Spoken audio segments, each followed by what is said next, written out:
আসসালামু আলাইকুম। আশা করি সবাই ভালো আছেন। আমরা সবাই ভালো আছি। তো আজকে সকালবেলা আমাদের নাস্তা ছিল খোলাজা পিঠা। তো এখানে চালের গুঁড়োর মধ্যে লবণ দিয়ে নর্মাল পানিতে ভালোভাবে এটা মলতে হবে।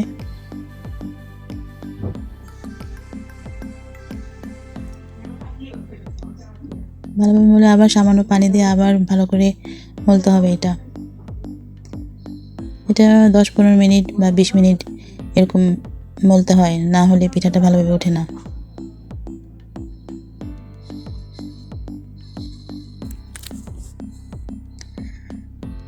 আবার সামান্য পানি দিয়ে আবার এটা মলতে হচ্ছে।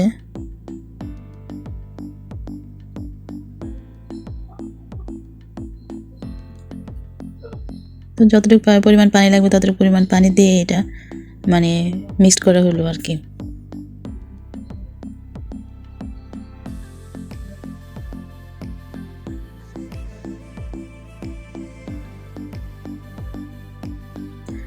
একটা ডিম দিলাম এখানে। ডিম দেওয়ার পরে ভালো করে মিক্স করতে হবে চালের গুঁড়োর সাথে।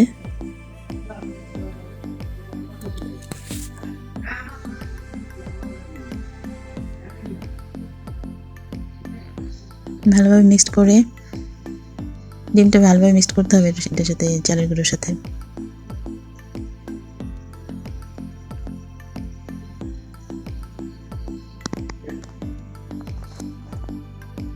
তারপরে আবার 2টো ডিম দেওয়া হলো। এগুলো মিক্সড এতভাবে করতে হবে না, ভালোভাবে মিক্সড করতে হবে না, এটা হালকা মিক্সড করতে হবে যেন ডিমের আবরণটা উপরে ভেসে থাকে চালের গুঁড়োর উপরে।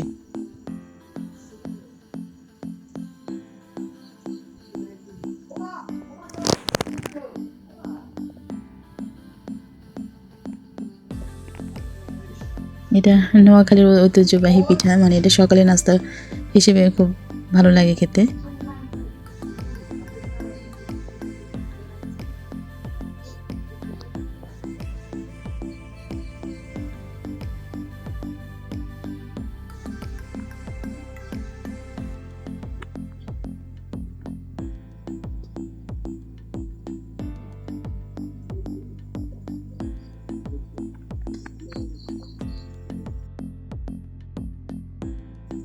আপনারা কে কে খেয়েছেন জানাবেন এই পিঠাটা। আর এখান দিয়ে নারকেল কোরানো হচ্ছে। নারকেল দিয়ে, চিনি দিয়ে অথবা খেজুরের যে রস যা দিয়ে রাব বানানো হয় সেটা দেখে তো ভালো লাগে। তারপরে মাটির খোলা বলে এটা, মাটির খোলা চুলা দেওয়া হলে এটা গরম হলে তারপরে আমরা চালের যে বেটার বানানো হয়েছে ওইটা দিতে হবে আর কি। এটা দেওয়া হলো 1 চামচ দিয়ে এটা রুটির মধ্যে করে ঘুরিয়ে তারপরে ঢাকনা দিয়ে ঢেকে দিতে হবে।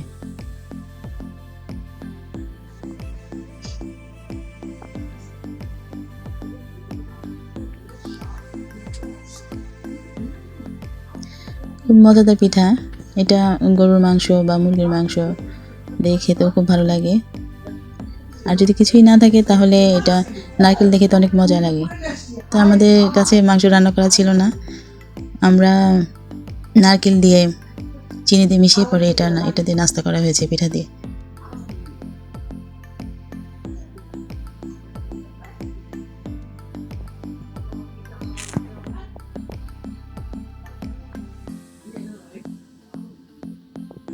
ঘুরিয়ে দিতে হয়, ঘুরিয়ে ঘুরিয়ে বানাতে হয় পিঠার মতো, রুটির মতো করে ঘুরিয়ে বানাতে হয় আর কি।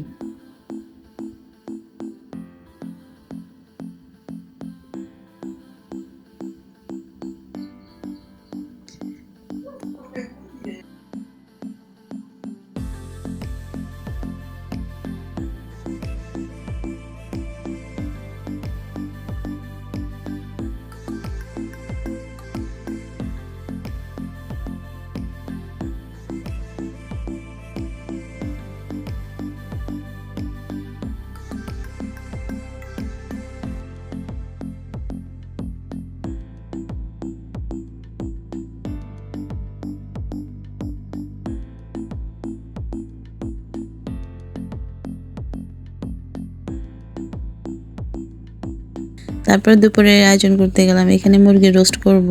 মুরগিগুলো ভেজে ফেললাম। আর আজকে আমাদের বাড়ির ছোট সাহেবের বার্থডে ছিল, তো ছোটোখাটো আয়োজন করলাম। ঘরোয়াভাবে।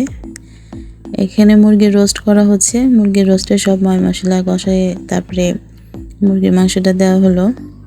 এই রেসিপিগুলো আপনাদের কাছে আগে দেওয়া হয়েছে, এর জন্য আর পুরোটুকু ভিডিও করলাম না। ওর ইচ্ছে ছিল ফ্রাইড রাইস খাওয়ার, ফ্রাইড রাইস খাওয়ার ছিল ইচ্ছা ছিল। আমি ফ্রাইড রাইস মানে করেছিলাম, কিন্তু আপনার চিকেন ফ্রাই করতে চেয়েছিল, কিন্তু চিকেন ফ্রাইটা আর করতে পারি নাই। মুরগির রোস্টটাই করছি সাথে।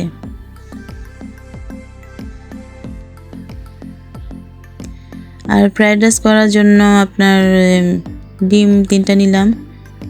ডিম 3টা নিয়ে ফেটিয়ে তারপরে এটা তেলের মধ্যে ভেজে এখন তেলের মধ্যে দেওয়া হলো ডিমগুলো ফেটিয়ে।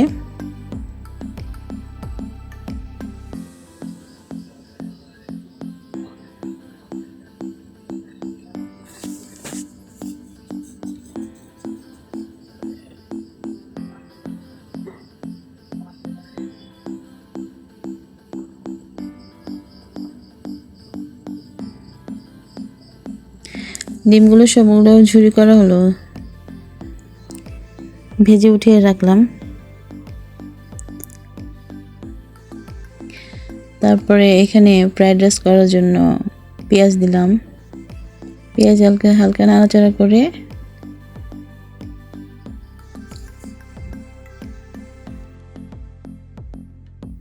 রসুন বাটা দিলাম। এখানে রসুন আর আদা বাটা দেওয়া হয়েছে একসাথে।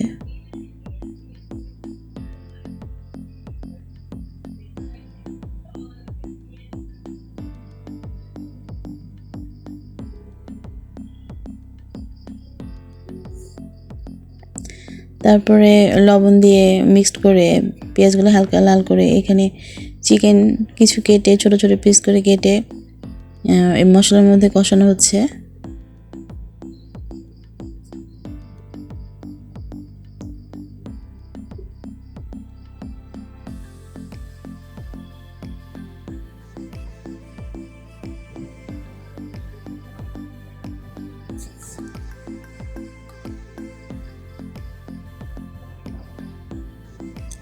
হালকা ভেজে এখানে সবজি ছিল ফুলকপি, বাঁধাকপি, গাজর, হাতের কাছে যা ছিল তাই দিয়ে কুচি কুচি করে কেটে এগুলো চিকেনের সাথে মিক্সড করে ফেললাম। এখানে নাড়াচাড়া করা হচ্ছে।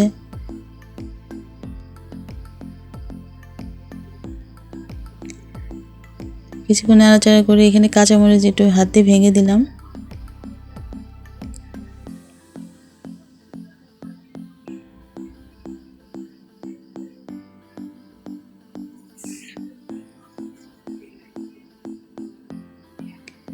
নাড়াচাড়া করতে হবে যেন নিচে লেগে না যায়। তারপরে সাথে আমার কাছে টমেটো সস ছিল, টমেটো সস দিলাম। ভালোভাবে মিক্স করতে হবে, ভালোভাবে মিক্সড করে নাড়াচাড়া করতে হবে। তারপরে ডিম ভেজে রেখেছিলাম, ডিম ভাজিগুলো দিয়ে দিলাম, সাথে মিক্সড করছি। সবগুলো একসাথে মিক্সড করতে হবে।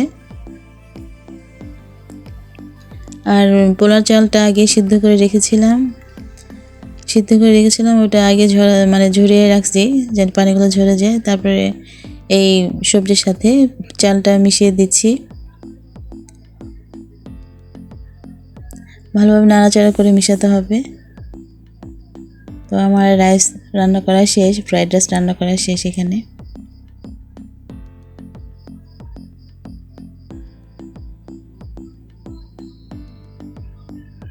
তারপরে সন্ধ্যার পরে ছোট একটা কেক নিয়ে আসলো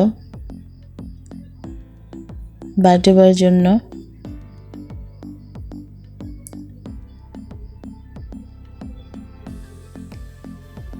বাইরে কাউকে ইনভাইট করা হয় নাই, আমরা ঘরে যারা ছিলাম তারাই আর কি ছোটোখাটো একটু আনন্দ ফুর্তি করলাম।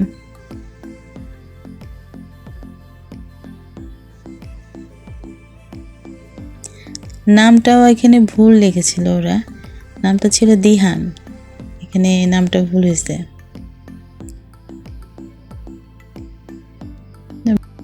তারপরে কেকটা খাওয়ার পরে একটু আমার চা হলেই না, একটু চা খেলাম সাথে। রাতের বেলায় ওরা আবার পুকুর থেকে মাছ ধরছিল দিনের বেলায়, মাখিয়ে রাখছিল মশলা দিয়ে, বারবিকিউ করবে আমাদের বাড়ির সামনেই। বারবিকিউ আড্ডা দিল, পার্টি দিল আর কি। খুব কষ্ট করছিল, এখানে ধোঁয়া উঠছিল, সহজে আগুন ধরে নাই। কষ্ট করে মাছগুলো আর কি বারবিকিউ করছে ওরা। আমরাও একটু হাঁটাহাঁটি করলাম, সন্ধ্যা পরে বাড়ির সামনে একটু হাঁটলাম। এটা হলো আমাদের বাড়ির মেন মানে রাস্তা, এখান দিয়ে আমাদের বাড়িতে ঢুকতে হয়। হাতের বাম সাইডে পুকুর, সেদিন আপনাদেরকে পুকুরটা দেখেছিলাম দূর থেকে। ভাবলাম যে ওরা বারবিকিউ করুক, আমরা একটু পুকুর ঘাটে বসি।